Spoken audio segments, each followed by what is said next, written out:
Boom boom boom. जंगल से अनगिनत जानवर निकलकर किले की दीवारों पर गरजते कदमों और भयंकर दहाड़ों की गूंज से भर उठे। हर तरह के जानवर बिना किसी भेदभाव के टूट पड़े, उनके शरीर से तीव्र रक्त पिपासा टपक रही थी। इन दरिंदों की आंखों में एक प्रचंड चमक थी, कुछ की आंखों में अनिच्छा का एक ऐसा भाव भी झलक रहा था जिसे वहां मौजूद किसी ने शायद ही महसूस किया हो। फिर भी वे बेपरवाह होकर आगे बढ़े। वे एक दूसरे पर टूट पड़े, यहां तक कि इस प्रक्रिया में अपने साथी जानवरों को भी मार डाला। कुछ तो सीधे पलट गए और मोटी धातु की दीवारों की ओर बढ़ते हुए अपने ही साथियों को खाने लगे। वहां का माहौल बेहद अराजक था। किले की दीवारों के ऊपर से दो महिलाएं इस दृश्य को देख रही थीं। नीले बालों वाली महिला ने पूछा, क्या आपको लगता है कि हम इस तरह के ज्वार में सुरक्षित रूप से काम कर सकते हैं? कोई बात नहीं, मेरी कल्पनाएं इस तरह की स्थिति के लिए बिल्कुल उपयुक्त हैं। गुलाबी बालों वाली एक महिला ने जवाब दिया। जिया शहर में प्रवेश करते ही लड़कियों को लगभग तुरंत ही काम में लगा दिया गया। उन पर शायद ही किसी ने ध्यान दिया, बस उन्हें उस जगह की ओर इशारा किया जहां उन्हें होना चाहिए था और उन्हें वहीं छोड़ दिया। और केवल 1 या 2 घंटे बाद एक और विशालकाय वाहन सामने आ गया। घटनाक्रम इतनी तेजी से घटित हुआ कि रोज साधकों पर दिखाई देने वाले काले धागों की जांच करने में असमर्थ रही और एलेना को भी अपने दिल में उठ रही बेचैनी को दबाने के लिए मजबूर होना पड़ा। जैसे ही ज्वार शहर के करीब पहुंचा, एक बुलंद आवाज सुनाई दी जिसने आसपास के सभी सक्षम योद्धाओं का ध्यान आकर्षित किया। ठीक है, बात करने का समय नहीं, सब लोग हमला करो। आने वाली लहरों के साथ साथ कई तत्वीय हमलों की एक श्रृंखला आगे बढ़ी और उनके पीछे पीछे विभिन्न हथियारों से लैस कई साधक भी थे। इनमें रोज और एलेना भी शामिल थी। हालांकि दूसरों के विपरीत उन्होंने सीधे हमला नहीं किया। ध्वनि की गति से भी तेज गति से वे जानवरों की लहर के बीच में पहुंचे और फिर तेजी से नीचे उतर गए। बूम! उनके नीचे उतरने के प्रभाव से कुछ जानवर नीचे कुचल गए और बाकी तितर बितर हो गए। लेकिन रोज उन्हें भागने नहीं देगी। भ्रमित सिंहासन। दुनिया धुंधली हो गई और एक विशाल गुंबद ने 100 मीटर के दायरे में मौजूद सभी जानवरों को कैद कर लिया। हालांकि जानवरों को इसकी कोई भनक नहीं थी। यहां तक कि बाहर मौजूद साधकों को भी इस घटना की जानकारी नहीं थी। जो मन करे करो, मैं बिना आराम किए कई घंटों तक इस क्षेत्र पर अपना अधिकार बनाए रख सकती हूँ, रोज ने एलेना को प्रोत्साहित करते हुए कहा। एलेना ने उसे एक गहरी नजर से देखा और फिर भीड़ में घुस गई। उसका शरीर प्रकाश की एक लकीर में बदल गया और अगले ही पल जानवरों की दर्द भरी चीखें सुनाई देने लगी। शिंग, तलवार खींचे जाने की आवाज पूरे क्षेत्र में गूंज उठी और उसके बाद 10 जानवर तुरंत 2 हिस्सों में कट गए। बिना किसी झिझक के एलेना अपने अगले लक्ष्य की ओर बढ़ी। उसने अपने कटाना से एक हाथ हटाकर उसे अपनी पीठ की ओर लहराया, जिससे सुनहरे सफेद प्रकाश की रस्सियों ने उसकी ओर दौड़ रहे एक जानवर को जकड़ लिया। लेकिन उसने इसे अनसुना कर आगे बढ़ना जारी रखा। उसके पीछे वे रस्सियां उस जानवर के चारों ओर कसती गईं, जिस रोशनी से वह बना था वह उसके शरीर को जलाती हुई अंततः उसे कीमा बना गई। 10 और जानवरों का एक समूह अचानक चारों ओर से उस पर टूट पड़ा, जबकि एक उड़ने वाला जानवर उस पर घात लगाकर हमला करने के लिए नीचे आ गिरा। इस हमले का सामना करते हुए एलेना शांत रही। सौभाग्य से अब तक उसने जिन जानवरों से लड़ाई की थी वे सभी द्वितीय श्रेणी के थे, जिससे वह उन पर आसानी से विजय प्राप्त कर सकी। यग्द्रसिल, सैकड़ों मोटी पेड़ की जड़ें जमीन से निकलकर उसके चारों ओर एक सुरक्षात्मक घेरा बना रही थी और एक विशाल पेड़ में तब्दील हो रही थी। पेड़ की ऊंचाई आधा किलोमीटर थी, जो अगर युद्ध क्षेत्र में मौजूद किसी और को देखने को मिलती तो एक अद्भुत दृश्य होता।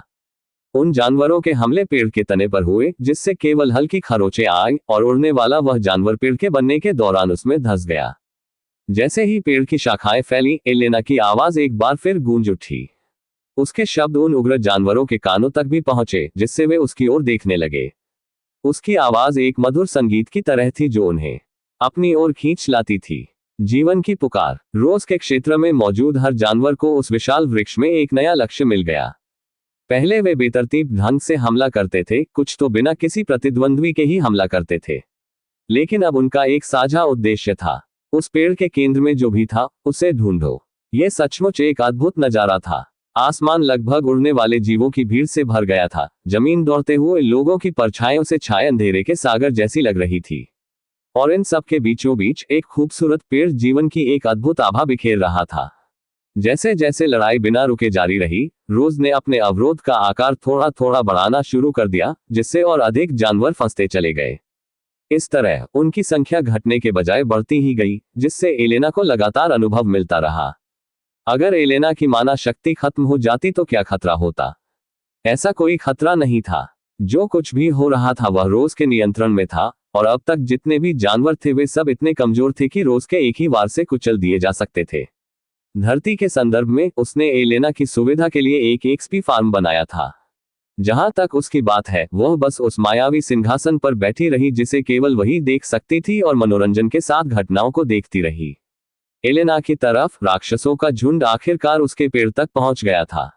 शाखाएं फैलती गईं, विशाल चाबुकों की तरह हो गईं जो नीचे मौजूद भीड़ के बीच से गुजरती हुई अपने रास्ते में आने वाली हर चीज को चीरती चली गईं। जहां तक हवाई राक्षसों की बात है, निर्णय एक जानी पहचानी कला का प्रदर्शन हुआ जब एलेना के शरीर से प्रकाश की एक किरण निकली और आकाश में जा उठी।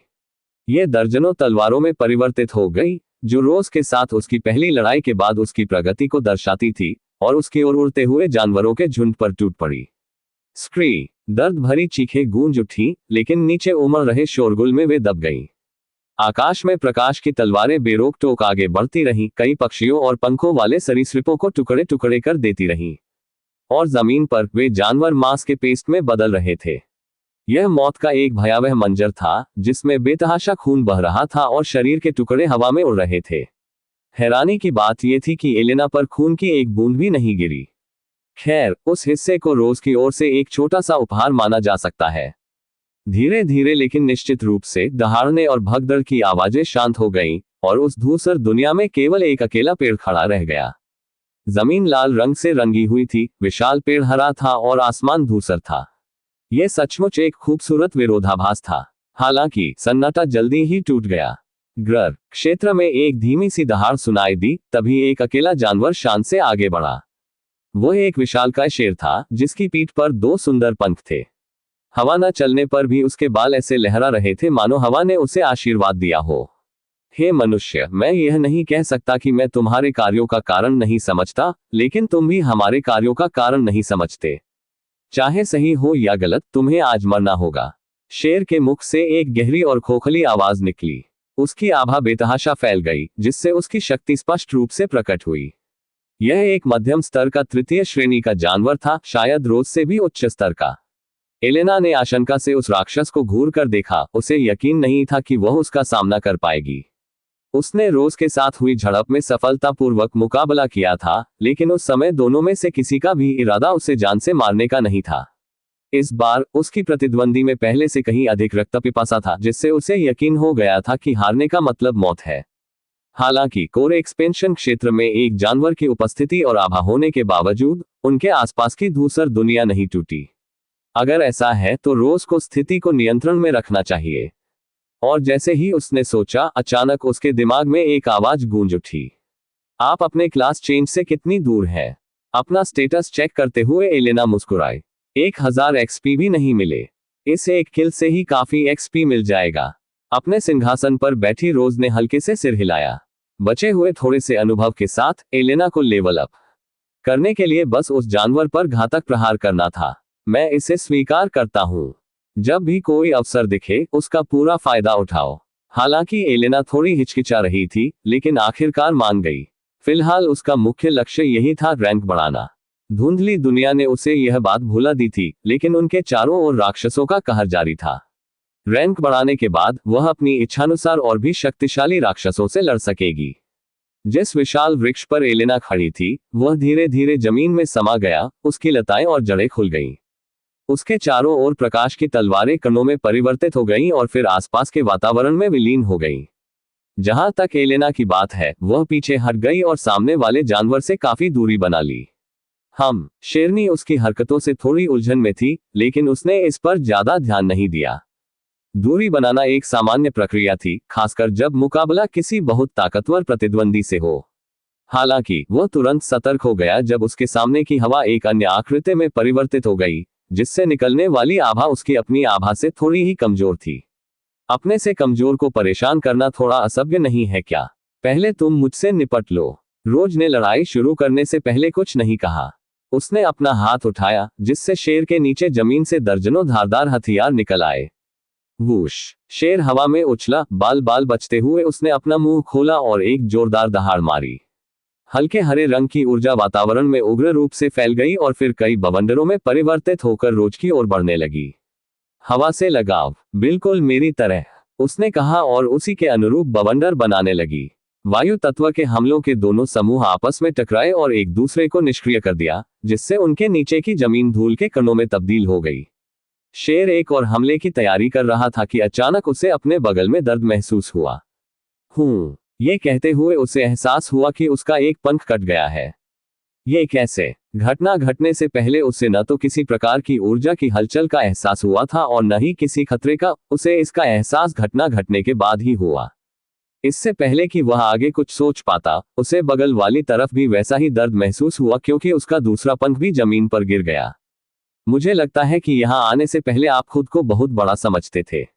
खैर, मैं दयालु व्यक्ति हूँ, इसलिए मुझे समझाने दीजिए। आप मेरे अधिकार क्षेत्र में हैं। मेरा वचन ही कानून है। आसान है ना? शुरू से ही कोई प्रतिस्पर्धा नहीं थी। शक्ति में रोज के आसपास भी कोई भी प्राणी उसके मायावी सिंहासन क्षेत्र में पूरी तरह से उसकी इच्छा के अधीन था। यही कारण था कि क्षेत्रों की अवधारणा से व्यापक रूप से भय उत्पन्न होता था। जब तक किसी के पास लड़ने के लिए अपना खुद का क्षेत्र न हो, तब तक दोनों पक्षों की ताकत बराबर होने पर जीतना लगभग असंभव था। तुम डर से शेर हकलाने लगा। हालांकि भागने की तमाम कोशिशों के बावजूद वह हिल नहीं पा रहा था। एलेना, बाकी सब तुम पर निर्भर है। इतना कहकर रोज एक बार फिर गायब हो गई।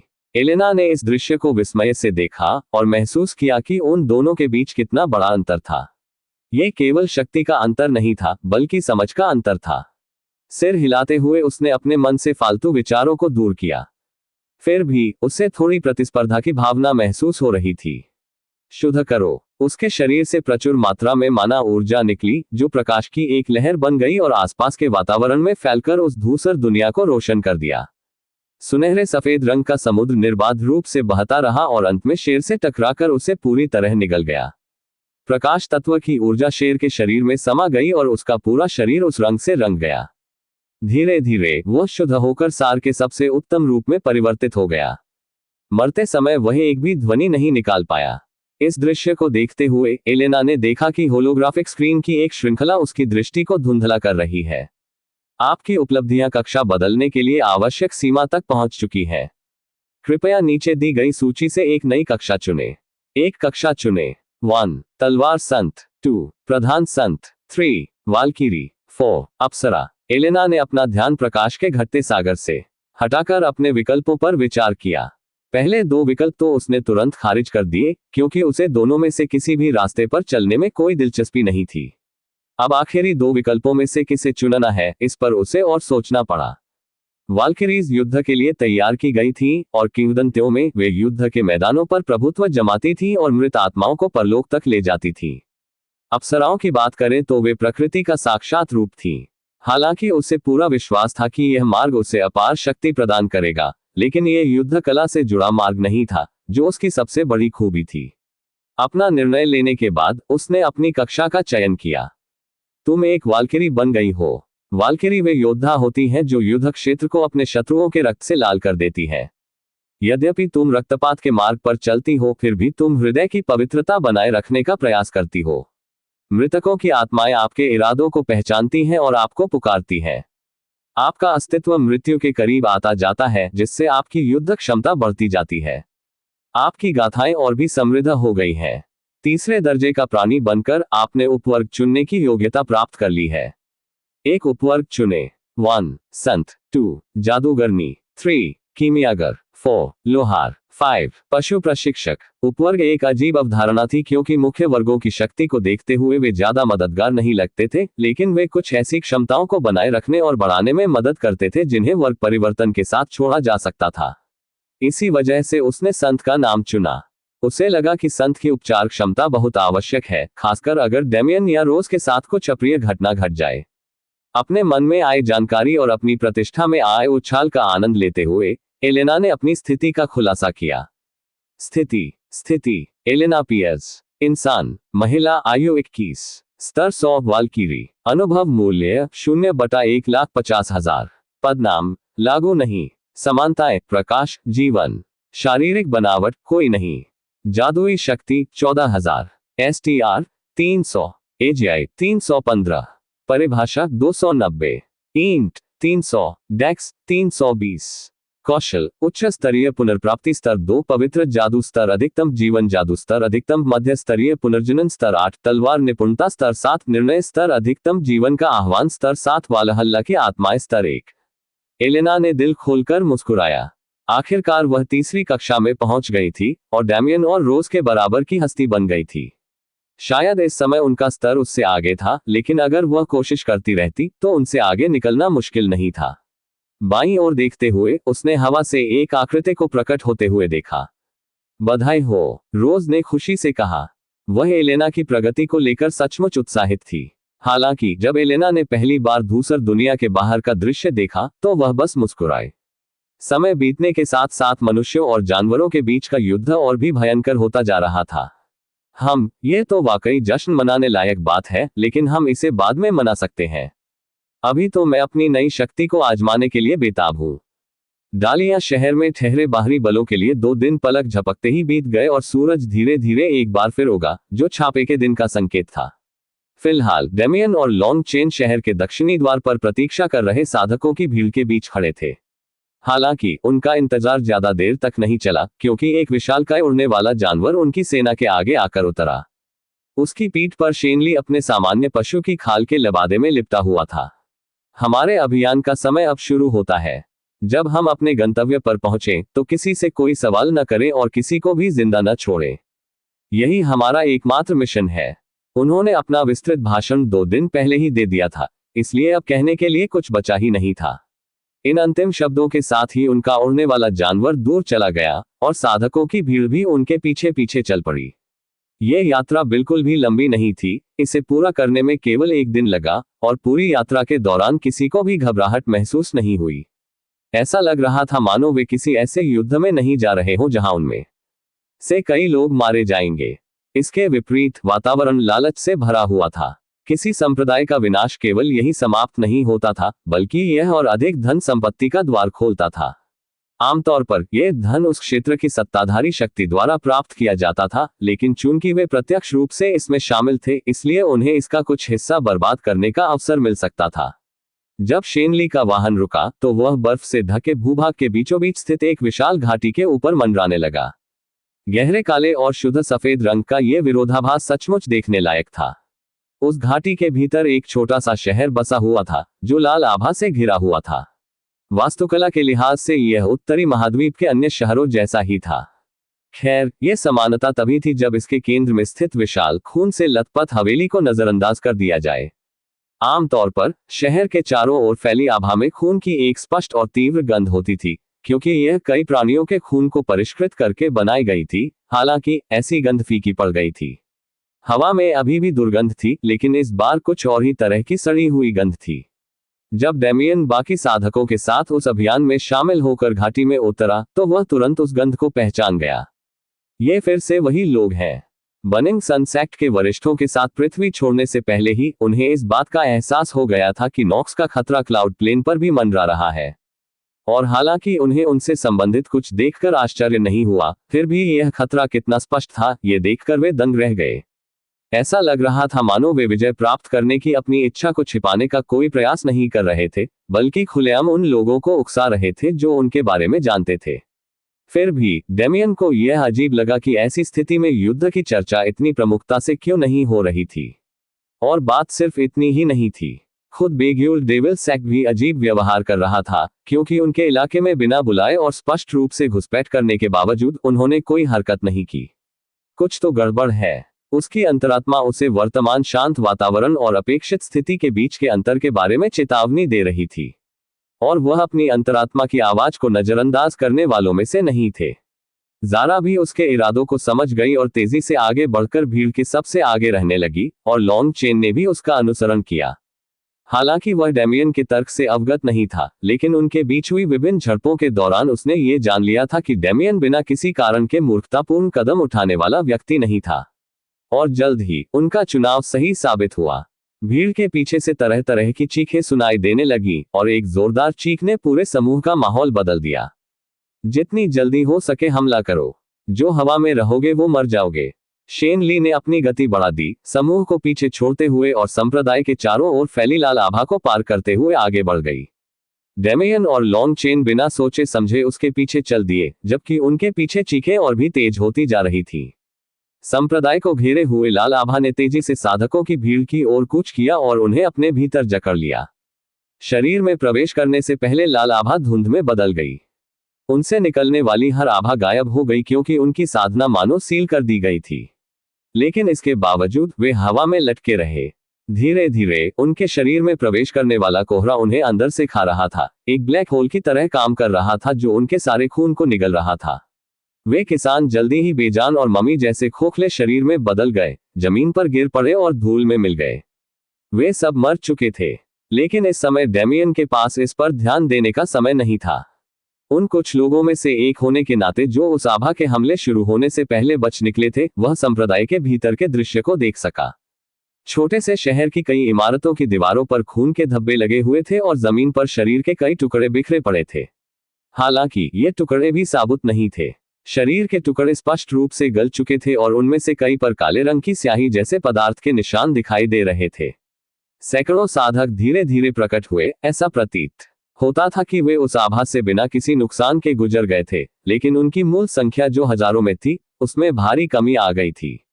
आखिर यहाँ हुआ क्या? उनमें से एक ने हैरानी से पूछा। समूह पर छाए सन्नाटे के बीच उस आदमी की आवाज विशेष रूप से तेज थी, लेकिन किसी ने भी उसके सवाल का जवाब नहीं दिया। दरअसल वे सभी एक ही बात सोच रहे थे। आज उनका लक्ष्य एक दुष्ट संप्रदाय का सफाया करना था, लेकिन उनके आने से पहले ही यह काम हो चुका था।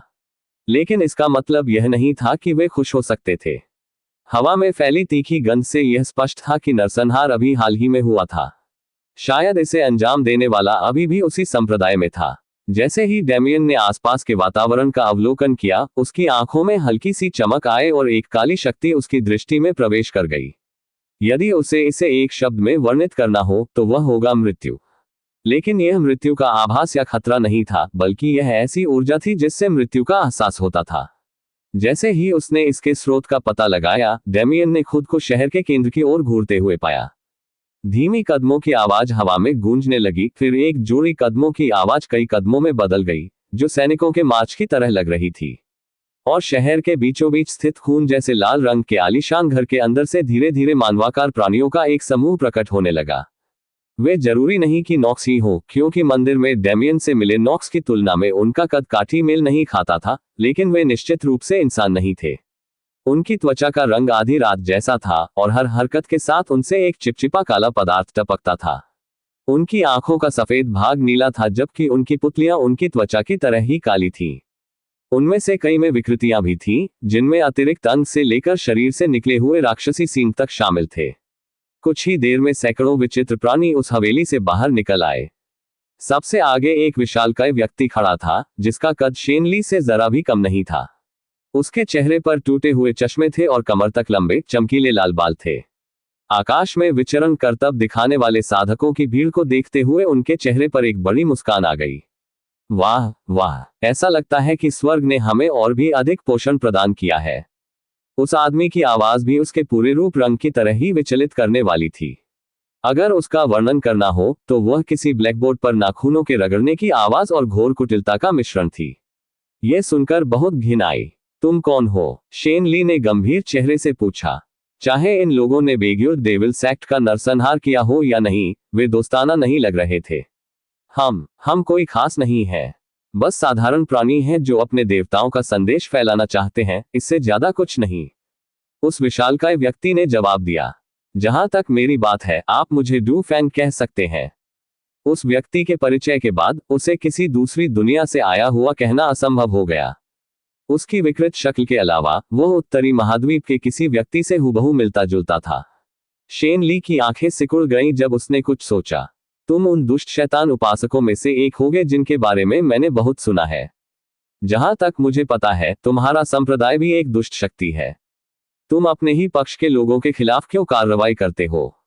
हमारी तरफ, डू फैंग ने उपहासपूर्वक हंसते हुए कहा, हमारी तरफ तो केवल वही लोग हैं जो हमारे जैसे हैं। बाकी सब या तो हमारे देवताओं के सामने आत्मसमर्पण करें या मूर्खतापूर्ण मृत्यु मरे। उसके पीछे खड़े 500 शैतान उपासकों की भीड़ ने अपनी आभा बिखेरी, जिससे संकेत मिलता है कि उनमें से प्रत्येक कोर फॉर्मेशन स्तर या उससे ऊपर का था। जहां तक डू फैंग की बात है, वह तीसरे दर्जे के शिखर पर था। अब शब्दों की कोई आवश्यकता नहीं है। अगर तुम और बात करना चाहते हो तो तुम हमारे समूह में शामिल हो जाओगे। हवा में उछलते हुए डू फैंग ने शेन ली पर एक तेज गोली की तरह हमला किया। इसके साथ ही बाकी साधकों में भी युद्ध की भावना जागृत हो गई। इस अप्रत्याशित परिस्थिति में भी वे जानते थे कि अब उनके पास भागने का कोई विकल्प नहीं बचा था। उनके पीछे गहरा लाल कोहरा किसी राक्षस की तरह मुंह खोले खड़ा था और सामने का युद्ध अपरिहार्य प्रतीत हो रहा था। यदि वे भय को अपने ऊपर हावी होने देते तो उनकी मृत्यु निश्चित थी। डेमियन ने लॉन्ग चेन की ओर देखा और हल्का सा सिर हिलाकर ज़ारा की पीठ से कूदकर पास आ रहे शैतान उपासकों की ओर दौड़ पड़ा। बूम! उसने तुरंत अपनी तलवार निकाली और नीचे गिरते हुए उसे जमीन पर पटक दिया। उसके केंद्र में एक जबरदस्त भूकंपीय तरंग उत्पन्न हुई, जिससे कई शैतान उपासक अचंभित रह गए। वहां मौजूद अन्य साधक भी बिल्कुल मूर्ख नहीं थे। उन्होंने इस थोड़े से व्यवधान का फायदा उठाते हुए अपनी चालें चली। इसी के साथ एक भयंकर युद्ध शुरू हो गया। यहां मौजूद सभी प्राणी तीसरी श्रेणी के थे, इसलिए डेमियन उन्हें आसानी से चीर फाड़ नहीं सकता था, लेकिन वह निश्चित रूप से एक बार में उनमें से कुछ को मार गिरा सकता था। उसकी तलवार विनाशकारी बिजली की कड़क से घिर गई और फिर इतनी तेजी से कांपने लगी कि धुआं निकलने लगा। बिजली गर्म होकर कांपते हुए अणुओं के साथ मिलकर प्लाज्मा की एक किरण बन गई, जिसने डेमियन की तलवार को ढक लिया। अपनी जगह से गायब होकर वह अपने सबसे करीब खड़े शैतान उपासकों में से एक के पीछे प्रकट हुआ और अपनी तलवार से उस पर वार किया। अपनी बाह पर गहरा घाव देखकर वह दर्द से कराह उठा, लेकिन जल्दी ही संभल गया। हा, एक जोरदार युद्धघोष के साथ वह डेमियन पर टूट पड़ा। उसके नाखून छोटे छोटे ब्लेड की तरह लंबे हो गए और डेमियन की तरफ वार किया, लेकिन डेमियन की तलवार ने तुरंत उन्हें रोक दिया। एक सामान्य साधक के लिए भी प्लाज्मा तलवार को नंगे हाथों से संभालना मुश्किल होता। नॉक्स गुणों वाले किसी व्यक्ति की तो बात ही छोड़िए। अपनी उंगलियों के ब्लेड पिघलते देख उस आदमी ने जल्दी से अपना हाथ हटा लिया और डेमियन के चारों ओर चक्कर लगाते हुए हमला करने का मौका तलाशने लगा। यह देखकर कि उस व्यक्ति को परेशानी हो रही है, 3 अन्य शैतान उपासक आए और डेमियन को घेर लिया। हालांकि इससे उसके चेहरे पर हल्की सी मुस्कान आ गई। Gravity lock. उन 5 लोगों के चारों ओर का स्थान ठोस होकर एक मोटी जाली बन गया, जिसे कोई पार नहीं कर सकता था। जब उन्होंने कोशिश की तो उन्हें लगा कि उनके शरीर भारी हो रहे हैं और दबाव से लगभग कुचल रहे हैं। जब तक उन्हें एहसास हुआ कि वे बच नहीं सकते, तब तक यमराज की डरावनी आवाज उनके कानों में गूंज उठी। अब जब हम सब यहाँ आ ही गए हैं तो क्यों न हम सचमुच लड़ें। तारांकन तारांकन तारांकन। धमाका धमाका। कुछ ही मीटर की दूरी पर एक और भयंकर युद्ध छिड़ गया था। 5 शैतान उपासकों ने एक काले बालों वाले व्यक्ति को घेर लिया था, लेकिन अपनी संयुक्त शक्ति से भी वे उसे ज्यादा नुकसान नहीं पहुंचा सके। उनके रोमछिद्रों से रिसने वाले काले चिपचिपे पदार्थ को हथियार के रूप में इस्तेमाल किया गया, जो नुकीले प्रक्षेप्य बन गए और उन्होंने अपने प्रतिद्वंद्वी पर बमबारी की। वे टुकड़े उस काले रंग की जादुई शक्ति से ढके हुए थे जिसने वातावरण को ढक रखा था, और जब भी वे किसी चीज के संपर्क में आते थे वे उसे अंदर से नष्ट करने की कोशिश करते थे। शैतान के उपासकों से लड़ रहे कई किसानों ने भ्रष्टाचार के प्रसार को रोकने के लिए पहले ही अपने अंक काट दिए थे। 9 अजगर आकाश में उड़ते हैं। उन शैतान उपासकों के पैरों के नीचे निर्मल सफेद ऊर्जा एकत्रित हुई और उन्हें बहा ले गई, उन्हें पूरी तरह से भस्म कर लिया। हालांकि लॉन्ग चेन को हमलों की एक और बौछार का सामना करना पड़ा। स्वर्गीय बादल की सीढ़ियां। वह भीड़ के बीच से रास्ता बनाते हुए अपनी निपुण तलवारबाजी का इस्तेमाल करते हुए रास्ते में आने वाले दुश्मनों को घायल करता गया। जब भी उसे मौका मिलता वह तुरंत हमला बोल देता। जब वह उस विशाल युद्ध क्षेत्र से गुजर रहा था तो उसने एक ऐसा इलाका देखा जहां शैतान की पूजा करने वाले लगभग न के बराबर थे। उस जगह के आसपास मौजूद लोग डरे हुए लग रहे थे और वहां फंसने से बचने की पूरी कोशिश कर रहे थे। हा, चलो बेवकूफों, बस इतना ही है क्या? चारों ओर जोरदार हंसी गूंज उठी। उसी के साथ शैतान की पूजा करने वाले 5 क्षत विक्षत और बेजान शरीर उस जगह से बाहर निकले। लॉन्ग चेन को अच्छी तरह पता था कि यह आवाज किसकी है, और यह सुनकर उसके चेहरे पर मुस्कान आ गई। उसने बाकी सभी की आशंकाओं को नजरअंदाज करते हुए उस दिशा में दौड़ लगाई। डेमियन, मैंने अभी तक ये नहीं देखा है कि जब हम साथ मिलकर लड़ेंगे तो कैसा लगेगा। क्यों न हम अभी पता लगा लें। हम झिलमिलाता हुआ अंतरिक्ष धीरे धीरे गायब हो गया और डेमियन का मुस्कुराता हुआ चेहरा और लाशों से बिखरी हुई जमीन दिखाई दी। एक साथ लड़ना है ना? बढ़िया, मजेदार लग रहा है। डेमियन लॉन्ग चेन के साथ खड़ा था और चल रहे युद्ध को देख रहा था। हवा में बेतहाशा खून के छींटे उड़ रहे थे, साथ ही एक काला पदार्थ भी हवा में फैल रहा था जो खून जैसा दिख रहा था। साधक और शैतान के उपासक हर दिशा में बेजान होकर गिर रहे थे और किसी को भी पता नहीं था कि उनके खून के साथ कुछ अजीब हो रहा था। जमीन पर बिखरे हुए वे शव धीरे धीरे खोखले होते जा रहे थे क्योंकि उनका खून सूखता जा रहा था। डेमियन जैसे व्यक्ति के लिए जो माना की गति को रंगों के रूप में देख सकता था, वह ठीक ठीक जानता था कि वह कहां जा रही है। हवा में दो विशालकाय आदमी एक दूसरे के सामने खड़े थे। नीचे चल रही भीषण लड़ाई के बावजूद वे लगभग हिले भी नहीं थे। फिर भी उनका टकराव शुरू हो चुका था। उनकी आभाएं हवा में बेतहाशा फैल गईं, बीच में आकर मिली और दिखाई देने वाली चिंगारियां उत्पन्न हुई। एक तरफ शेन ली धीरे धीरे अपनी आभा फैला रहा था, जो किसी के भी अनुमान से कहीं अधिक शक्तिशाली प्रतीत हो रही थी। उसकी शक्ति इतनी बढ़ गई थी कि डू फैंग का पहले का प्रदर्शन एक मजाक जैसा लग रहा था। लेकिन हवा में खून की पतली पतली धारियां थी जो रेंगती हुई उसके शरीर में छुपकर प्रवेश कर रही थी। हर बार जब ये खून उसके संपर्क में आता तो उसकी आभा और शक्ति में थोड़ी वृद्धि हो जाती। इन दोनों आदमियों को देखकर डेमियन को कुछ एहसास हुआ। वह बेग्यूल डेविल सेक्ट का सदस्य था। दरअसल इन शैतान उपासकों में से अधिकांश संभवतः एक ही थे। इस संप्रदाय का विनाश किसी बाहरी शक्ति द्वारा नहीं, बल्कि उनके भीतर से ही हुआ। फिर भी डेमियन को अभी इसके बारे में सोचने की जरूरत महसूस नहीं हुई। लॉन्ग चेन की ओर मुस्कुराते हुए उसने एक प्रस्ताव रखा। जिसके सबसे कम दुश्मन होंगे, उसे पूरे 1 महीने तक विजेता को बॉस कहना होगा। ठीक है। लॉन्ग चेन की आंखों में चमक आ गई और उसका लड़ने का जज्बा भड़क उठा। उसके चेहरे पर धीरे धीरे एक चौड़ी मुस्कान फैल गई। ठीक है। और इसी के साथ युद्ध के मैदान में एक अजेय शक्ति का निर्माण हुआ। घाटी के उत्तरी किनारे पर स्थित युद्ध क्षेत्र विनाश के बवंडर में घिर गया था। जमीन से प्रकाश के खंभे फूट पड़े, पूरी तरह से माना से बने ड्रैगन ने शैतान के उपासकों के बीच तबाही मचा दी। अंतरिक्ष विकृत हो गया और जो लोग इसकी पकड़ से बच नहीं सके उन्हें निगल गया और बिजली की लपटों ने पीछे छूटे लोगों को जलाकर राख कर दिया। इन सब के बीच डेमियन और लॉन्ग चेन कुछ ही मीटर की दूरी पर खड़े थे, एक दूसरे के चारों ओर चक्कर लगा रहे थे और एक दूसरे की गति में बाधा डाले बिना लगातार हमला कर रहे थे।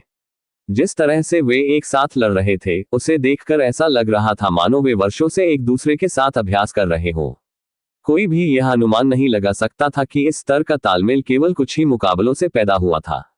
उनकी भयावह शक्ति को देखकर कई और शैतान उपासक अपने पीड़ित साथियों को इस खतरनाक स्थिति से बाहर निकालने में मदद करने के लिए उनकी ओर दौड़ पड़े, लेकिन व्यर्थ। उनके द्वारा किया गया कोई भी हमला जब दोनों के 10 मीटर के दायरे में प्रवेश करता था तो उसकी गति तेजी से कम होने लगती थी और जो किसी तरह उस बाधा को पार कर जाते थे वे अपने भेजने वालों पर पहले से भी अधिक बल के साथ वापस लौट आते थे। धीरे धीरे लेकिन निश्चित रूप से लगभग 500 शैतान उपासकों की संख्या घटकर 300 से थोड़ी अधिक रह गई, जिसमें अधिकांश योगदान डेमियन और लॉन्ग चेन का था। अंतिम पड़ाव पर पहुंचते देख दोनों ने एक दूसरे को देखा और मुस्कुराए। डेमियन ने किसी भी तरह की बाधा को दूर करने के लिए अपने वेक्टर फील्ड का विस्तार किया और फिर अपने गले में माना ऊर्जा भरी। जहां तक लॉन्ग चेन की बात है, उसने अपनी तलवार को जमीन में गाड़ दिया, जिससे अब तक उसके द्वारा बनाए गए किसी भी अन्य ड्रैगन से बड़ा एक सुनहरा ड्रैगन प्रकट हुआ। दोनों पीठ से पीठ मिलाकर खड़े हो गए और एक पल की भी देरी किए बिना उन्होंने अपनी अपनी विधियों का उपयोग करते हुए ड्रैगन की सांस की विशाल किरणें छोड़ी। उन्होंने अर्धवृत्ताकार रूप में हमले किए, जिससे उनके चारों ओर 360 डिग्री का पूरा दायरा प्रचंड प्रकाश की किरणों से भर गया। एक का रंग गहरा काला था जबकि दूसरे का सुनहरा, लेकिन उन्होंने एक साझा दुश्मन को नष्ट करने के लिए मिलकर काम किया। इस भीषण हमले में जीवित बचे शैतान उपासकों की संख्या पहले से भी कम थी, जिससे छापे में शामिल हुए अन्य साधकों के लिए अपने दुश्मनों को मारना बहुत आसान हो गया। तारांकन तारांकन तारांकन। भयंकर युद्ध क्षेत्र के ऊपर हवा में दोनों नेता एक दूसरे के सामने खड़े थे और अपने चेहरों पर उदासीनता का भाव लिए उस दृश्य को देख रहे थे। आपके लोग मर रहे हैं, क्या आप उनकी मदद करने की योजना नहीं बना रहे हैं? शेन ली ने पूछा। अगर उनकी मौत से हमारा मकसद पूरा हो सकता है तो उन्हें खुशी खुशी मर जाना चाहिए, वरना वे बेकार हैं, डू फैंग ने जवाब दिया। शेन ली ने अपने उस प्रतिद्वंद्वी को घूर कर देखा जिसे वह बिल्कुल भी समझ नहीं पा रहा था, लेकिन जल्द ही उसने किसी भी प्रकार की शांतिपूर्ण बातचीत की उम्मीद छोड़ दी। क्यों न हम अपनी लड़ाई इस घाटी से बाहर ले जाएं? इसका विनाश हम दोनों में से किसी के लिए भी अच्छा नहीं होगा। शेन ली ने प्रस्ताव रखा। डू फैंग ने एक पल सोचा और फिर सिर हिलाया। वह अपने लोगों की अनावश्यक बलि नहीं देना चाहता था, क्योंकि उनका अभी भी बहुत उपयोग था। दोनों नेता घाटी से बेपरवाह होकर निकल पड़े, उस खूनी कोहरे से अप्रभावित होकर जिसने उनके अंदर आने के रास्ते में कई किसानों की जान ले ली थी। कुछ ही समय बाद उत्तरी महाद्वीप के पूरे क्षेत्र में भीषण भूकंपों ने तबाही मचा दी। तारानकन तारानकन तारानकन। डेमियन और लॉन्ग चेन के संयुक्त हमले शुरू होने के 2 घंटे से भी कम समय में ही हमलावर दल ने अपने सामने मौजूद शैतान उपासकों का पूरी तरह से सफाया कर दिया। घाटी का निचला भाग जमीन पर बिखरे हुए निर्जीव शवों से निकले काले रक्त और चिपचिपे पदार्थ से भरा हुआ था। यहां तक कि साधकों के शव भी इन तरल पदार्थों से गलकर सड़ चुके थे। जैसे ही भीड़ में हल्की शांति और राहत की भावना छा गई, उन्हें आखिरकार धरती की विशाल गड़गड़ाहट सुनाई दी, जो उनके अपने संघर्ष के शोर में दब गई थी। ऊपर आकाश की ओर देखते हुए वे प्रकाश की तेज चमक और बिखरती हुई माना ऊर्जा को देख पाए, जो इस बात के स्पष्ट संकेत थे कि एक और भीषण लड़ाई चल रही थी। जब डेमियन सतह पर चल रही लड़ाई की स्थिति को समझने की कोशिश कर रहा था, तभी ज़ारा पीछे से उसके पास आए और उसके बगल में खड़ी हो गई। वह भी इस लड़ाई में अकेले ही लड़ रही थी और अपनी ताकत बढ़ाने के लिए अपने दुश्मनों को खा रही थी। डेमियन, मुझे उन लोगों के बारे में कुछ अजीब सा लग रहा है। उसने ये संदेश उसके दिमाग में भेजा। वो इतनी बड़ी भीड़ के सामने बोलना नहीं चाहती थी, खासकर उन बातों के बारे में जो उन्हें सुनने की जरूरत नहीं थी। ये कहा जा सकता है कि ज़ारा धीरे धीरे परिपक्व हो रही थी, जबकि डेमियन अपने रास्ते पर आगे बढ़ता जा रहा था। भले ही वह अब भी काफी मासूम थी, लेकिन पहले जितनी नहीं। डेमियन ने उसके रेशमी फर पर हाथ फेरते हुए उसे आगे बोलने के लिए प्रोत्साहित किया। किस तरह का अजीब? वे किसी तरह परिचित से लग रहे थे, उसने जवाब दिया, जैसे मैं उनसे पहले कहीं मिल चुकी हूं। डेमियन सोचने लगा। शायद इसका कारण एपिरॉन में मिले नॉक्स है। खैर, हम इस बारे में बाद में गहराई से सोचेंगे और इसका पता लगाएंगे। ज़ारा ने हल्के से सिर हिलाया और वापस उसकी परछाई में चली गई। मन ही मन वह सचमुच खुश थी कि उसने उसके मन में उठ रही अजीब सी अनुभूति को एक बार की घटना मानकर खारिज नहीं किया। लॉन्ग चेन की ओर मुड़ते हुए डेमियन के चेहरे पर हल्की सी मुस्कान आ गई। कितने? ड्रैगन की सांस को मिलाकर मेरा कुल स्कोर 112 है। और आपका? डेमियन की मुस्कान और भी चौड़ी हो गई।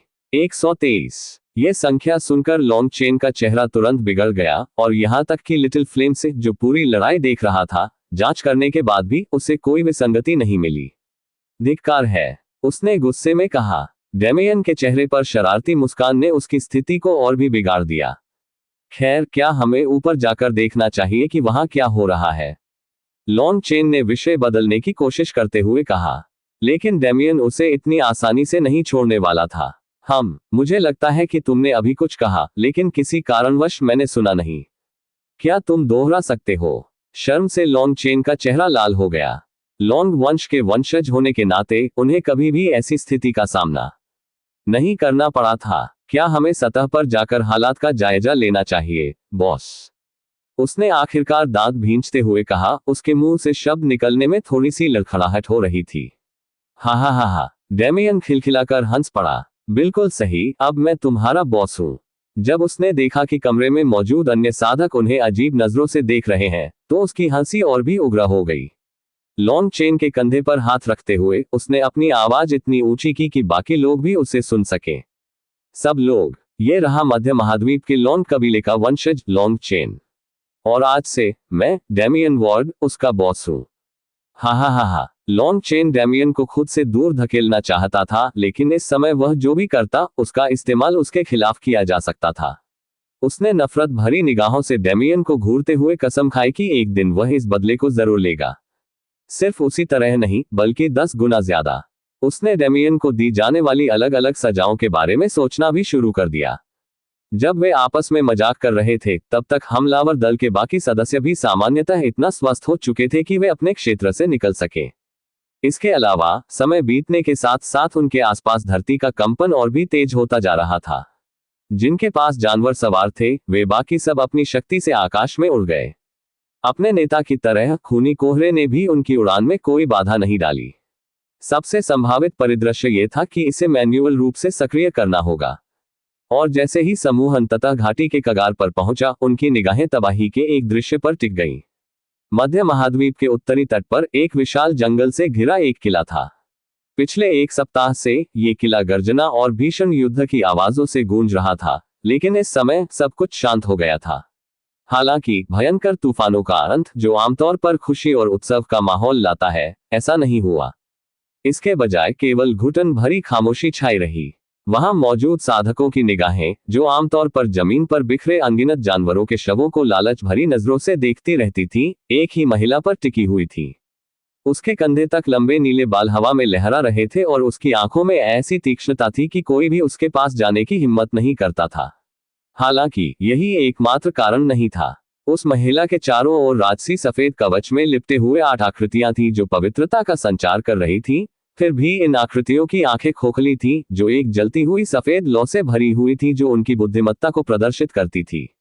कवचधारी आकृतियां सभी जोड़ों में थीं। 2 योद्धाओं के पास 3 मीटर से अधिक लंबी विशाल तलवारें थीं। 2 योद्धाओं के पास औसत मनुष्य से भी ऊंचे धनुष और बाणों से भरे चमकदार तरकश थे। 2 योद्धाओं के पास भारी भाले थे, जिनका वजन मात्र धरती को फाड़ देता था, और 2 योद्धा दुबले पतले थे और उनके पास छोटी कटारें थीं, जो भव्यता में दूसरों से कम नहीं थीं। तलवार और भाला लिए हुए आकृतियां कवचधारी घोड़ों पर सवार थीं, जो घोड़ों और पक्षियों के मिश्रण की तरह दिखते थे, जबकि अन्य 4 अपने पैरों पर खड़े थे। हालांकि सबसे चौंकाने वाला तथ्य ये था कि कोर फॉर्मेशन क्षेत्र के एक शिखर विशेषज्ञ की आभा बिखेरने वाले ये सभी व्यक्ति अब उसी नीले बालों वाली महिला के सामने घुटने टेक रहे थे। आमतौर पर कोर फॉर्मेशन क्षेत्र के विशेषज्ञों का ऐसा समूह देखना कोई असाधारण बात नहीं थी, और कोई भी यही मान लेता कि वह महिला बस एक शक्तिशाली पृष्ठभूमि से आई है। लेकिन वहां मौजूद साधक सच्चाई जानते थे। अंतिम लहर के बीचों बीच यह महिला अचानक जानवरों की लहर के बीच में प्रकट हुई और उसने 3 ऐसे शब्द कहे जिनसे शक्ति का संचार हो रहा था। वलहल्ला की आत्माएं। उसके चारों ओर का इलाका निर्मल सफेद रोशनी से जगमगा उठा, जैसे कोई प्राचीन आकृति जमीन पर उकेरी जा रही हो। अगले ही पल ये 8 आकृतियां प्रकट हुई। उसके बाद तो जैसे खून खराबा मच गया। कवचधारी सैनिकों के विशाल हथियारों ने जानवरों पर कहर बरपाया, जिससे भीषण विस्फोट हुए और ऐसा विनाश हुआ जो किसी बारूदी सुरंग क्षेत्र की याद दिलाता था। उन्होंने अभूतपूर्व तालमेल के साथ युद्ध क्षेत्र पर कब्जा जमा लिया, अपनी जान की परवाह किए बिना आगे बढ़ते रहे। जब भी वे घायल होते तो उन्हें हरी ऊर्जा से नहला दिया जाता और एक मजबूत जीवन शक्ति प्रदान की जाती, जब तक कि वे अपनी चरम अवस्था में वापस नहीं आ जाते। और ठीक होने के दौरान भी वे लड़ते रहे। उनकी खाली आंखों में जलती हुई सफेद लपटें हर हत्या के साथ और तेज होती गई, मानो युद्ध के रोमांच का आनंद ले रही हो। इन 8 कोर फॉर्मेशन विशेषज्ञों की शक्ति बाकी सभी साधकों की संयुक्त शक्ति से कहीं अधिक थी, और यह सब उस नीले बालों वाली लड़की के कारण था जिसे उन्होंने देखा था। वह पीछे खड़ी थी, मानो अपनी क्षमताओं पर विस्मय से भरी हो, और देख रही थी कि उसके द्वारा बुलाए गए दूत उसके शत्रुओं को चीरते हुए आगे बढ़ रहे हैं। और उनके उतरने के कुछ ही घंटों बाद ज्वार का अंत हो गया। फिलहाल एलेना अपनी नई क्षमता से बुलाए गए प्राणियों का अवलोकन कर रही थी। उनका अस्तित्व विरोधाभासी था, उनमें पवित्रता और मृत्यु दोनों की आभा व्याप्त थी, लेकिन उनकी शक्ति एलेना की अपनी शक्ति से भी कहीं अधिक थी।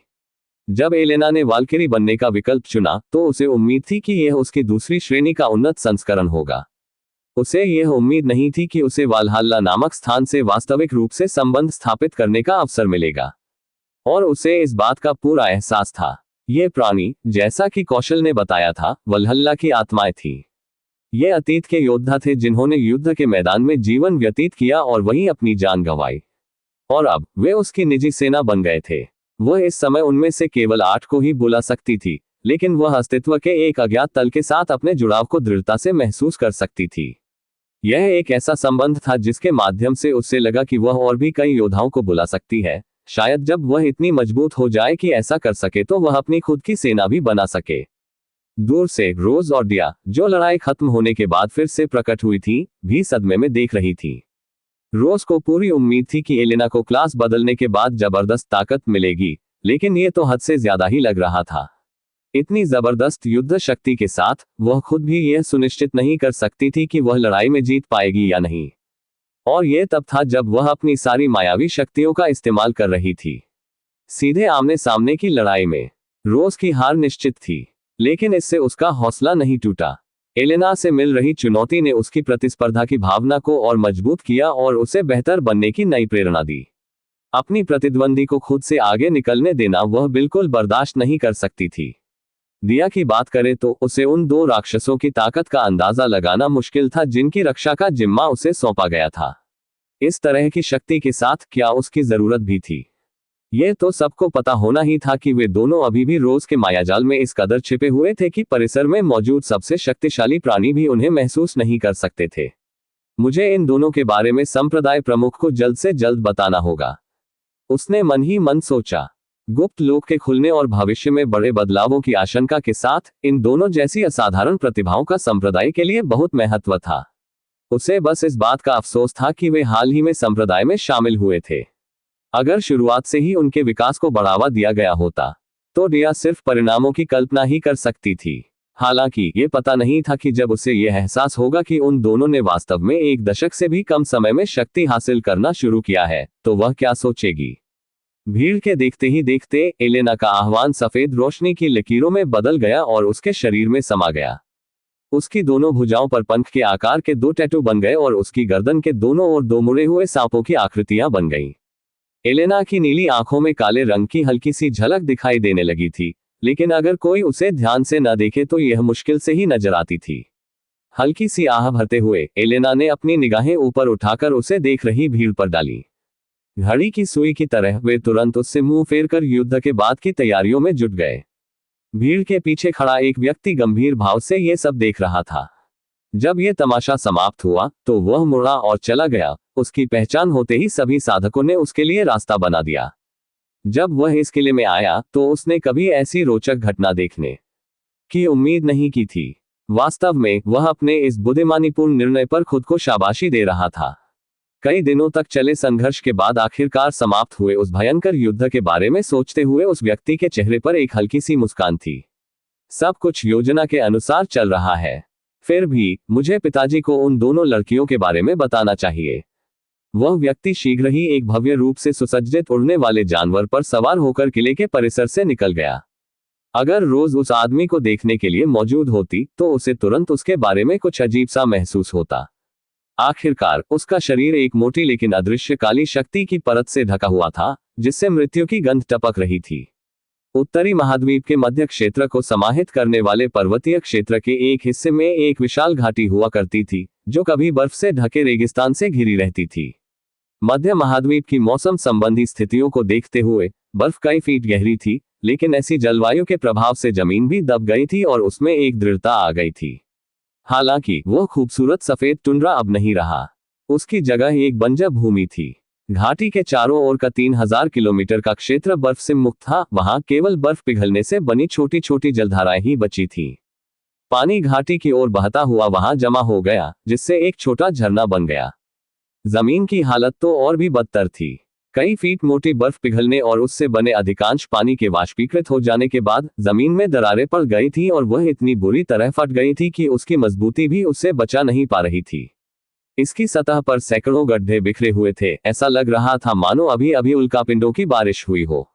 इसके अलावा चट्टान के कुछ हिस्से पिघलकर लावा बन गए थे या खून जैसे गाढ़े लाल तरल से ढके हुए थे।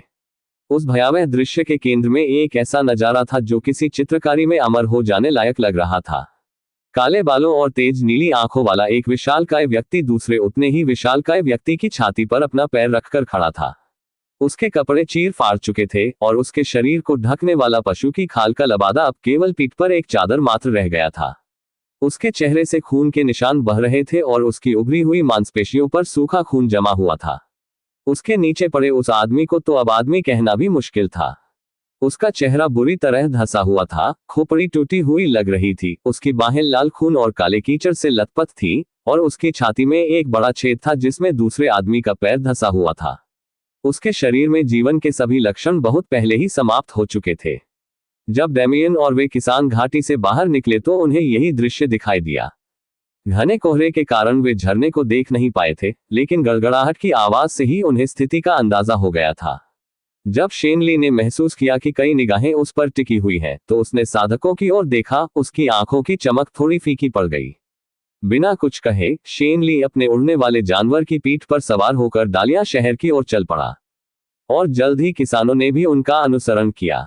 उन्हें यह बताने की जरूरत नहीं थी कि क्या हुआ था और आगे कैसे बढ़ना है, इसके लिए किसी निर्देश की भी जरूरत नहीं थी। वापसी की यात्रा पिछली यात्रा की तुलना में कहीं अधिक शांत थी। उन्होंने न केवल एक खतरनाक लड़ाई लड़ी थी, बल्कि इस दौरान उनके कई साथियों ने अपनी जान भी गंवाई थी। भीड़ के पीछे डेमियन और लॉन्ग चेन भी चुप थे। हालांकि वे ठीक थे, लेकिन वे माहौल को अच्छी तरह समझ सकते थे और चुप रहना ही बेहतर समझते थे। हालांकि डेमियन के विचार अब भी पहले की तरह ही सक्रिय थे। इस दुनिया में नॉक्स का आक्रमण या तो किसी के अनुमान से कहीं अधिक सुचारू रूप से चल रहा है, या वे जानबूझकर अनजान होने का नाटक कर रहे हैं। सच कहें तो उन्हें उम्मीद थी कि पहला विकल्प ही सही होगा। दूसरा विकल्प समाज के उच्च स्तर पर विश्वासघात का संकेत देता था, जो उनके लिए अच्छा नहीं होता। नॉक्स के साथ चल रही इस स्थिति में वह पहले से ही पूरी तरह से शामिल था, क्योंकि ऐसा नहीं लग रहा था कि वे ब्रह्मांड को अकेला छोड़ने का इरादा रखते हैं। उसे किसी न किसी मोड़ पर इसमें शामिल होना ही था, लेकिन उसे लगा कि पहले से ही सक्रिय रहना बेहतर होगा। इस तरह कम से कम उसने इस युद्ध में शामिल होने का विकल्प तो चुना। चाहे कुछ भी हो जाए, मुझे मास्टर को यहां हुई घटना के बारे में बताना होगा। उनकी ताकत और रुतबे को देखते हुए उन्हें शायद पता होगा कि क्या करना है। डेमियन के लिए अपने गुरु को ज्यादा जाने बिना ही उन पर भरोसा करना अजीब लग सकता था, लेकिन अंत में यही हुआ। उनके गुरु ने उन्हें थोड़े समय में ही काफी मदद की थी, और यह जानते हुए भी कि डेमियन दूसरी दुनिया का प्राणी है, उन्होंने कोई परेशानी नहीं खड़ी की। यह इतना भरोसा नहीं था कि वह अपने सारे रहस्य बता दे, लेकिन इतना काफी था। खासकर इसलिए क्योंकि उसका मालिक सचमुच इसी दुनिया का निवासी था। अंततः डेमियन का क्लाउड प्लेन से कोई वास्तविक संबंध नहीं था। उसे इसके विनाश या होने वाली त्रासदियों के प्रति सहानुभूति हो सकती थी, लेकिन उतनी ही जितनी एक सामान्य बाहरी व्यक्ति को होती है। इसे किसी समाज को अंदर से ढहते हुए देखने का सदमा कहना ज्यादा सटीक होगा। उसे यहाँ आए अभी कुछ ही महीने हुए थे, और उसके पास रोज जैसा कोई नहीं था जिसकी वह देखभाल कर सके।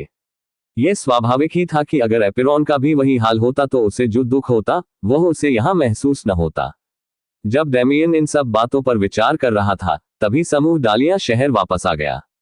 शेन ली अपने जानवर से उतरा और अपने सामने मौजूद साधकों की भीड़ की ओर मुड़ा। कुछ अप्रत्याशित परिस्थितियां होने के बावजूद हम अपने कार्य में सफल रहे। मुझे यह उस व्यक्ति से मिला जिससे मैंने पहले लड़ाई की थी, इसलिए इसमें कोई संदेह नहीं है। उसके सामने एक त्रिकोणीय टोकन प्रकट हुआ, जिसका रंग खून जैसा लाल था और उस पर एक अजीब सात नुकीला तारा चिन्ह बना हुआ था। यह बेग्योर डेविल सेक्ट का सेक्ट मास्टर का प्रतीक चिन्ह है, इसलिए यह स्पष्ट है कि उस सेना का नेता कौन था। जहां तक उनके द्वारा अपने ही लोगों के नरसंहार करने की बात है, वह हमारी चिंता का विषय नहीं है। मैं इस मिशन को सफल घोषित करूंगा और उन सभी शक्तियों को रिपोर्ट करूंगा जिनसे हमने सहायता मांगी थी। जब तक आप अपने अपने संप्रदायों तक पहुंचेंगे, तब तक ये कार्य पूरा हो चुका होगा। इसलिए आपको पुरस्कारों के बारे में चिंता करने की आवश्यकता नहीं है। तब तक मुझे बहुत से काम निपटाने हैं। इस प्रयास में सहयोग के लिए आप सभी का एक बार फिर धन्यवाद, और आशा है कि आप अपने घरों तक सुरक्षित लौटेंगे। ये शब्द कहकर शेन ली अपने शहर में प्रवेश कर गया। धीरे धीरे लेकिन निश्चित रूप से शेन ली के शब्दों का अनुसरण करते हुए साधकों की भीड़ हर दिशा में तितर बितर हो गई। इसी तरह डेमियन और long chain celestial star palace की ओर वापस चल दिए। यह उनके लिए एक बेहद रोमांचक यात्रा थी, जो उत्साहवर्धक लड़ाइयों और कई स्तरों में वृद्धि से भरी थी, लेकिन साथ ही यह अंधेरे में मौजूद एक खतरे की ओर भी इशारा करती थी। डेमियन, संप्रदाय में वापस लौटने के बाद तुम्हारी क्या योजनाएं हैं? लॉन्ग चेन ने पूछा। हम बी बॉस। अरे, तो तुम मुझसे बात कर रहे थे। मैंने अभी तक कुछ तय नहीं किया है। शायद मैं पहले अपने गुरु से मिलूंगी और उन्हें हमारी यात्रा के बारे में बताऊंगी, उसके बाद ही कुछ फैसला करूंगी। लॉन्ग चेन ने भी कुछ ऐसा ही विचार रखते हुए सिर हिलाया, लेकिन उसने और कुछ नहीं कहा। सच कहें तो इस मिशन में उन्हें बहुत मजा आया। वे अपनी भावनाओं को खुलकर जाहिर करने वाले व्यक्ति नहीं थे, लेकिन किसी ऐसे व्यक्ति का साथ मिलना जो उनके साथ कदम मिलाकर चल सके और उन्हें प्रतियोगिता में हरा भी सके, उनके लिए सचमुच रोमांचक था। इसी वजह से वह डेमियन के साथ मिशन पर जाना जारी रखना चाहता था। उसे लगता था कि खुद को चुनौती देने का यही सबसे अच्छा तरीका है। लेकिन ये सोचकर कि उसे उस बेशर्म बेवकूफ को बॉस कहकर बुलाना पड़ेगा, उसने अपने फैसले पर पुनर्विचार किया। दोनों अपने अपने विचारों में खोए हुए शांतिपूर्वक संप्रदाय की ओर वापस चल दिए। और बात सिर्फ उनकी ही नहीं थी। राक्षस का प्रकोप टल जाने के बाद लड़कियां भी सर्वोच्च परिस्वर्ग की ओर वापस लौट रही थीं। हालांकि उन्हें यह नहीं पता था कि दिया द्वारा संप्रदाय प्रमुख को किया गया फोन उनके लिए एक अप्रत्याशित आश्चर्य लेकर आया था। पूरे एक सप्ताह बाद डेमियन और लॉन्ग चेन आखिरकार उस परिचित पहाड़ पर वापस आ गए जिसे वे अपना घर कहते थे। मिशन 6 महीने के लिए निर्धारित किया गया था, लेकिन उनके जाने के बाद से केवल 2 महीने ही बीते थे, जिससे द्वार पर तैनात गार्ड काफी आश्चर्यचकित रह गए। वापस लौटने पर उन्होंने क्या किया, इसके बारे में बात करें तो वे सीधे मिशन हॉल गए और अपने पुरस्कार प्राप्त किए। ठीक है, जिसने अनुरोध जारी किए थे उसने कार्य पूरा होने का संकेत दे दिया है। बस मुझे अपने शिष्य के टोकन दे दीजिए और मैं इसे पूरा हुआ मान लूंगा। मिशन हॉल के एल्डर ने आश्चर्य भरे स्वर में कहा। आखिरकार एक बाहरी दरबारी शिष्य द्वारा एक महत्वपूर्ण मिशन को अंजाम देना अपने आप में ही काफी आश्चर्यजनक था, और जिस गति से उन्होंने इसे पूरा किया वह तो और भी चौंकाने वाला था। जब प्रक्रिया पूरी हो गई तो बुजुर्ग ने उनमें से प्रत्येक को उनके आत्मा पत्थर सौंप दिए और उन्हें उनके रास्ते पर भेज दिया। डेमियन ने जरा भी समय बर्बाद नहीं किया और अपने गुरु से मिलने के लिए पहाड़ की ओर चल पड़ा। उसके पास करने के लिए और कुछ नहीं था, साथ ही वह ये भी देखना चाहता था कि क्या उसका गुरु उसे कुछ नया सिखाएगा। और कुछ ही देर में वह उस परिचित पैगोडा के पास पहुंच गया। उसने दरवाजा खटखटाया और धैर्यपूर्वक किसी के जवाब देने का इंतजार करने लगा। लगता है तुम अपने मिशन से वापस आ गए हो। दरवाजा खुलते ही एक ठंडी आवाज ने जवाब दिया और सामने एक जाना पहचाना खूबसूरत चेहरा दिखाई दिया। बेशक मैं वापस आ गया हूं, क्या तुम्हें मेरी याद आई?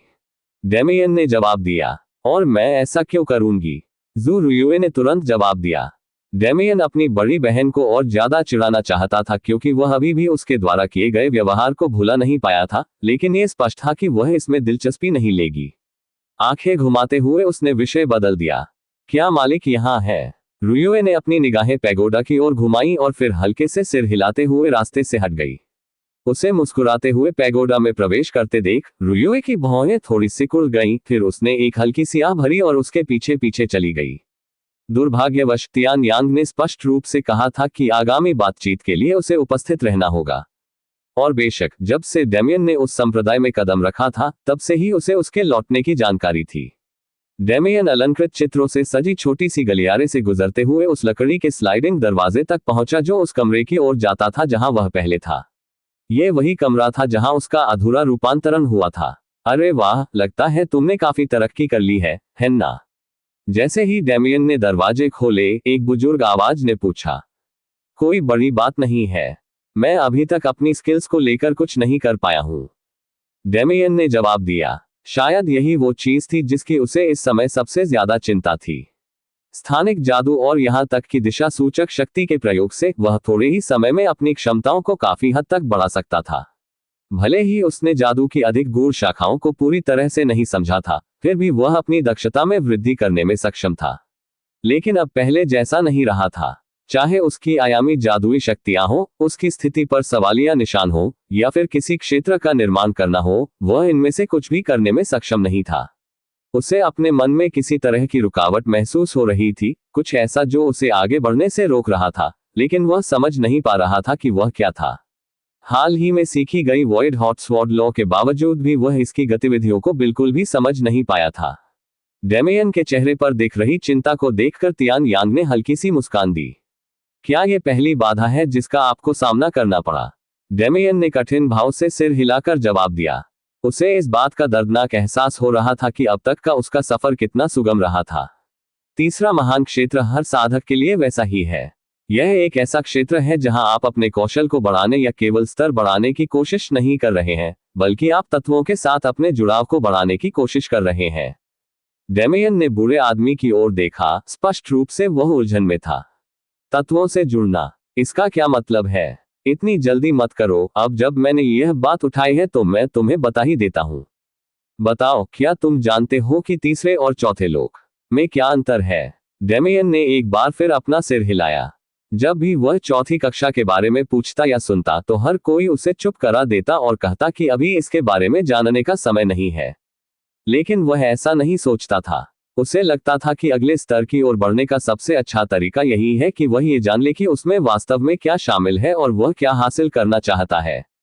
चौथे महान क्षेत्र में प्रवेश द्वार को विधि संबंध क्षेत्र कहा जाता है और इसके पीछे एक बहुत अच्छा कारण है। ऐसा इसलिए है क्योंकि उस बिंदु तक आप तत्वों का उपयोग उनके सबसे प्राथमिक रूप में कर रहे थे। आपकी रुचियां बस वे तत्व हैं जिनके साथ आप सबसे अधिक तालमेल बिठाते हैं और जिनमें आप निपुणता प्राप्त कर सकते हैं। हो सकता है कि आपकी कुछ रुचियां ऐसी भी हों जो आपकी स्थिति में सूचीबद्ध न हो, क्योंकि उनमें आपकी मुख्य रुचियों की तुलना में पर्याप्त प्रतिभा नहीं है। लेकिन इसका मतलब यह नहीं है कि आप इन्हें सीख नहीं सकते। वर्षों के अभ्यास से ऐसा संभव हो सकता है जिससे आपके रिश्ते में नए आयाम खुलेंगे।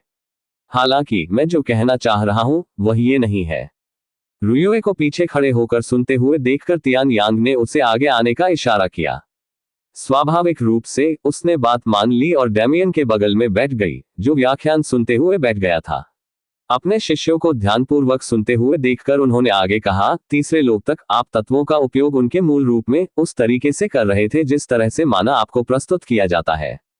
लेकिन क्या आपको सच में लगता था कि बस इतना ही है? तियान यांग ने हाथ हिलाया, जिससे कमरे में स्थानिक ऊर्जा भर गई। हालांकि उस ऊर्जा में कुछ स्वाभाविक रूप से भिन्नता थी, मानो वह किसी उच्च स्तर की हो। जब आप चौथी कक्षा में कदम रखते हैं तो आपका अस्तित्व विकसित होता है और आप नियमों नामक किसी चीज के संपर्क में आते हैं। ये वे नियम हैं जो ब्रह्मांड को नियंत्रित करते हैं और उसे स्थिरता प्रदान करते हैं। ये उन सभी चीजों के मूलभूत तत्व हैं जिन्हें हम जानते हैं। स्थानिक सार कमरे में लगातार नृत्य करता रहा, कभी निराकार रूप में तो कभी ऐसे दबाव के साथ जो दोनों शिष्यों पर पहाड़ की तरह बोझ डालता था। कानून से जुड़े क्षेत्र का एक विशेषज्ञ हाल ही में कानूनों के संपर्क में आया है और उसे कानून सागर क्षेत्र में प्रवेश करने के लिए उनके कार्यों को समझना होगा। जहां तक इसका आपके वर्तमान समस्या से संबंध है, ये सरल है। मुझे अपने तत्वों को और अधिक समझना होगा ताकि वे नियमों में विकसित हो सके। डेमियन ने अचानक बात काटते हुए कहा। तियान यांग मुस्कुराया और सिर हिलाया, अपने शिष्य को खुद ही निष्कर्ष निकालने दिया। वह लगभग देख सकता था कि इस बिंदु पर पहुंचने के बाद डेमियन के दिमाग में क्या चल रहा है। अब उसे केवल अपने कौशल को निखारने या स्तर बढ़ाने की आवश्यकता नहीं थी। उसे तत्वों और उनकी माना शक्ति की गहरी समझ हासिल करने की आवश्यकता थी। यह अंतरिक्ष को समझने के बारे में नहीं था, न ही उस विनाशकारी शक्ति के बारे में था जिसे वह हमेशा सीखने की कोशिश करता रहता था। यह उससे कहीं अधिक गहरा था, जैसे अचानक उसके दिमाग में कुछ बात बैठ गई हो। उसे अपनी कमी का एहसास हो गया था, वह सब कुछ समझ गया था जो उसे आगे बढ़ने से रोक रहा था। डेमियन को बस आगे बढ़ने का रास्ता चाहिए था। ऐसा लग रहा था जैसे वह एक विशाल रेगिस्तान में दिशाहीन होकर भटक रहा हो और उसे पता ही ना हो कि उत्तर दिशा कौन सी है। लेकिन अब उसे ठीक ठीक पता था कि उसे कहाँ जाना है। भले ही अभी उसके पास कोई शुरुआती बिंदु न हो, भले ही तियान यांग जिस बिंदु की बात कर रहा था वहां तक पहुंचने से पहले उसे अभी भी बहुत कुछ करना बाकी हो, कम से कम वह ये तो जानता था कि वह बिंदु मौजूद है। डेमियन का जोश एक बार फिर उमड़ आया। ताकत हासिल करने की उसकी इच्छा और भी प्रबल हो गई। उसे ठीक ठीक पता था कि वह क्या करना चाहता है। भले ही तियान यांग ने आज और कुछ न कहा हो, डेमियन को पहले ही वह मिल चुका था जो वह चाहता था।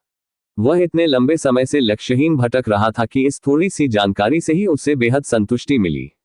पहले तो वह इस बात को लेकर असमंजस में था कि चौथी कक्षा उसके लिए इस समय क्यों मायने रखती है, क्योंकि वह अभी अभी 115वें स्तर पर पहुंचा था। लेकिन तियान यांग के समझाने के बाद सब कुछ स्पष्ट हो गया। दरअसल इस शिक्षा से सिर्फ डेमियन को ही लाभ नहीं हुआ था। रुयुए भी अभी अभी सीखी गई बातों पर विचार कर रही थी। जू परिवार की छोटी राजकुमारी होने के नाते स्वाभाविक रूप से उसे डेमियन की तुलना में इन मामलों में कहीं अधिक ज्ञान था। वह तीसरे दर्जे की विशेषज्ञ बनने से बहुत पहले ही कानूनों के बारे में जानती थी। फिर भी उसे इस विषय या उस मुकाम तक पहुंचने के तरीके के बारे में कोई स्पष्टीकरण नहीं दिया गया। उसकी असाधारण प्रतिभा को देखते हुए उससे यही उम्मीद की गई कि वह खुद ही इसका हल निकाल लेगी। और शायद वह ऐसा करने में सफल भी हो जाती, लेकिन ऐसा जल्द ही नहीं हो पाता। जब दोनों ने अपना ध्यान फिर से तियान यांग की ओर लगाया तो उनकी आंखों में श्रद्धा का एक अतिरिक्त भाव दिखाई दिया। उनका ऐसा महसूस करना स्वाभाविक ही था। तियान यांग ने वास्तव में ज्यादा कुछ नहीं कहा, लेकिन उनके बोलने का लहजा और जिस तरह से उन्होंने उनके विचारों को दिशा दी, उससे उन दोनों को अपनी साधना के बारे में एक विशेष स्तर का ज्ञान प्राप्त हुआ।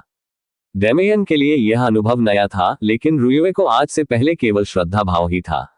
आखिरकार उसके गुरु का भी यही मानना था कि उसे अधिकांश बातें खुद ही समझनी चाहिए। लेकिन जब से उसका छोटा भाई इस लड़ाई में शामिल हुआ, उसके गुरु ने अपने उपदेशों में अधिक खुलापन दिखाया। उसे समझ नहीं आ रहा था कि उसे इस बात पर ईर्ष्या करनी चाहिए या कृतज्ञता, इसलिए उसने इस बारे में सोचना ही बंद कर दिया। अब जब आप समझ गए हैं, तो मुझे उन अवधारणाओं के बारे में विस्तार से बताने दीजिए जिन पर आप दोनों को ध्यान देना चाहिए। सबसे पहले, माना वास्तव में क्या है? तियान यांग ने प्रश्न किया। ये हर चीज की बुनियाद है, डेमियन ने लगभग तुरंत जवाब दिया। यही उसके ज्ञान का आधार था। ये वही ऊर्जा है जिसने ब्रह्मांड को जन्म दिया, रुयुए ने आगे कहा। तियान यांग ने उनके जवाबों पर बस हल्का सा सिर हिलाया। वैसे तो आप दोनों तकनीकी रूप से सही हैं, क्या आप जानते हैं कि ऐसा क्यों है? या यूं कहें कि क्या आप सच में समझते हैं कि आपने अभी मुझे क्या बताया? दोनों ने एक बार फिर विचार किया। इन बिंदुओं के अलावा समझने लायक क्या था? ये जानना क्यों आवश्यक था? डेमियन सोच रहा था कि माना का सभी चीजों का मूल तत्व होने का वास्तव में क्या अर्थ है। अपने विचारों को व्यवस्थित करने के लिए उसने जोर से बोलना शुरू किया। माना हर चीज में मौजूद है, जानवरों में, पौधों में, या यहां तक कि हमारे आसपास की हवा में भी। लेकिन ये चीजें माना के बिना भी मौजूद रह सकती हैं, है ना? जिन ग्रहों ने अभी तक अपनी माना शक्ति को जागृत नहीं किया है, वे बिना किसी परेशानी के कई युगों तक इसी तरह जीवित रहते हैं। ये बात आंशिक रूप से ही सच है, रुयुए ने भी उसकी तरह ही जवाब दिया। हालांकि अजागृत दुनियाएं निरंतर माना प्रवाह के बिना जीवित रहती हैं, इसका मतलब यह नहीं है कि उनमें माना मौजूद नहीं है।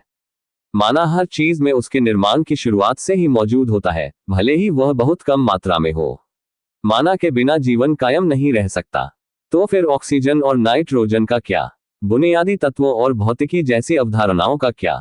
माना तो अपनी उपस्थिति मात्र से ही ऐसे नियमों को तोड़ देता है, तो फिर वे उस स्थान पर कैसे मौजूद हो सकते हैं जहां माना हर चीज में विद्यमान है? ये अवधारणाएं तो बस अज्ञात को नाम देने के लिए मानव निर्मित रचनाएं हैं। चीजें कैसे काम करती हैं, यह न समझते हुए उन्होंने ऐसी व्याख्याएं गढ़ी। और वैसे भी, माना स्वयं भौतिकी के नियमों को नहीं तोड़ता, ये केवल मौजूदा नियमों को थोड़ा बहुत बदलता है। तत्वों के माध्यम से माना का उपयोग ही इस अवधारणा को पूरी तरह से तोड़ सकता है। डेमियन ने उसकी कई बातों पर गौर किया और समझा कि इसमें तर्क छिपा है। माना का अस्तित्व मात्र किसी नियम का उल्लंघन नहीं करता। माना एक तटस्थ ऊर्जा है जो वास्तव में तब तक कुछ नहीं करती जब तक उसे ऐसा करने की इच्छा न हो। तो माना स्वयं तो वश में है, लेकिन इसका उपयोग बिल्कुल भी वश में नहीं है।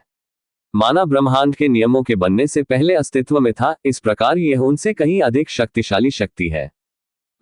मुझे पक्का नहीं पता, रुयुए ने भौहें चढ़ाते हुए जवाब दिया। अगर माना नियमों से भी ऊंचा रूप है, तो हम चौथे महान क्षेत्र में प्रवेश करने के बाद ही नियमों का उपयोग क्यों कर सकते हैं? शुरू से ही उनमें हेरफेर क्यों नहीं कर सकते? डेमियन को भी इसका जवाब नहीं पता था, लेकिन उसके दिमाग में कई तरह के सिद्धांत घूम रहे थे। जहां तक मुख्य सिद्धांत की बात है, क्या होगा अगर हम जीव जो माना के प्रभाव क्षेत्र में मौजूद हैं, शुरू से ही दुनिया के नियमों को नियंत्रित करने की क्षमता न रखते हो? क्या होगा अगर पहले 3 लोकों में तत्वों का उपयोग एक तरह की तैयारी हो या नियमों का उपयोग करने से पहले एक तरह का प्रशिक्षण हो? रुयुए की आंखें चौड़ी हो गईं। जवाब इतना आसान था, फिर भी वे सोच नहीं पा रहे थे। रुयुए खुशी से उछल पड़ी और उत्साह में डेमियन के कंधों को पकड़ लिया। बिल्कुल सही, जैसा कि गुरु ने कहा, नियमों का उपयोग करने से पहले हमें माना और तत्वों पर पूरी पकड़ होनी चाहिए। इसके बिना हमारे लिए उस रहस्यमय और शक्तिशाली चीज को नियंत्रित करना असंभव है जो वास्तव में ब्रह्मांड का निर्माण करती है। नियम इतने शक्तिशाली हैं कि कोई भी सामान्य प्राणी उचित शक्ति प्राप्त किए बिना उनका उपयोग नहीं कर सकता। डेमियन उसकी इस हरकत से थोड़ा हैरान रह गया और अपने विचारों से बाहर आ गया। वह उसकी सुनहरी चमकदार आंखों में देखता रह गया, जो उसके लिए असहज रूप से बहुत करीब थी। विशेषकर उस समय उसके उत्साह को देखकर रुयुए बिल्कुल अलग ही लग रही थी। जिस ठंडी और दूर रहने वाली बड़ी बहन की उसे आदत हो गई थी, उसके बजाय वह एक सामान्य और मिलनसार महिला लग रही थी। रुयुए की हालत भी कुछ बेहतर नहीं थी। उसे अपनी मानसिक स्थिति का एहसास तब तक नहीं हुआ जब तक वह डेमियन के इतने करीब नहीं पहुंच गई थी कि अगर वह चाहता तो उसका पूरा फायदा उठा सकता था। आखिर कब से वे इतने करीब आ गए कि वह इस तरह का व्यवहार करने लगी? जवाब था कि ऐसा हुआ ही नहीं था। डेमियन में कुछ ऐसा था जिसने उसे बेफिक्र कर दिया। इतना ही नहीं, उनकी बातचीत इतनी सहज थी कि वह लगभग भूल ही गई थी कि वह उसके लिए एक अजनबी है। जब उसने उन लाल और बैंगनी आंखों में देखा, तो उसे कुछ ऐसा महसूस हुआ जो उसने लंबे समय से महसूस नहीं किया था। ऐसा लगा जैसे उसे कोई ऐसा मिल गया हो जिसके साथ वह सचमुच समय बिताना पसंद करेगी, भले ही वह एक ही गुरु के शिष्य के रूप में ही क्यों न हो। कुहुम, अचानक खांसी की आवाज ने उनके विचारों को बाधित कर दिया। अरे नहीं, मुझे कोई आपत्ति नहीं है अगर मेरे शिष्य करीब आए, लेकिन मैं चाहूंगा कि आप इस बूढ़े आदमी के सामने ऐसा न करें। हाँ हाँ हाँ, दोनों झट से अलग हो गए, इस समय एक दूसरे की या तियान यांग की ओर देखने की हिम्मत नहीं कर रहे थे। उनके बीच कोई रोमांटिक बात भी नहीं थी, तो फिर वे शर्माते हुए बच्चों की तरह क्यों व्यवहार कर रहे थे। तियान यांग को ये देखकर इतनी हंसी आई कि वह खुद को रोक नहीं पाया। सिर हिलाते हुए वह वापस उसी विषय पर लौट आया। आप दोनों सही रास्ते पर हैं। हालांकि आपने जो बातें कही हैं वे केवल सिद्धांत हैं, लेकिन उनमें कुछ सच्चाई तो है। जब तक आप और गहराई से छानबीन करते रहेंगे, आप एक सही परिकल्पना बना पाएंगे। उस समय मदद के लिए मेरे पास वापस आना। अब आगे क्या करना है, इस बारे में बात करें तो आप दोनों के बीच का तालमेल मुझे भी आश्चर्यचकित करता है। आप दोनों इतने एक जैसे कब हो गए? पिछली बार जब मैंने देखा था तब आप दोनों एक दूसरे के कट्टर दुश्मन थे। तियान यांग अपनी हंसी को रोकने में लगभग असफल हो गया, लेकिन उसने किसी तरह अपनी बात जारी रखी। इसी वजह से शायद आपके लिए अब से साथ मिलकर काम करना ही सबसे अच्छा रहेगा। मुझे लगता है कि अच्छे परिणाम प्राप्त करने का यही सबसे अच्छा तरीका है। इसके अलावा आपकी रुचियां एक दूसरे की पूरक हैं। हालांकि उन दोनों को कुछ झिझक थी, लेकिन वे इस बात पर सहमत थे कि अगर उन्होंने मिलकर प्रयास नहीं किया होता तो वे इतनी जल्दी चीजों का पता नहीं लगा पाते। एक साथ आह भरते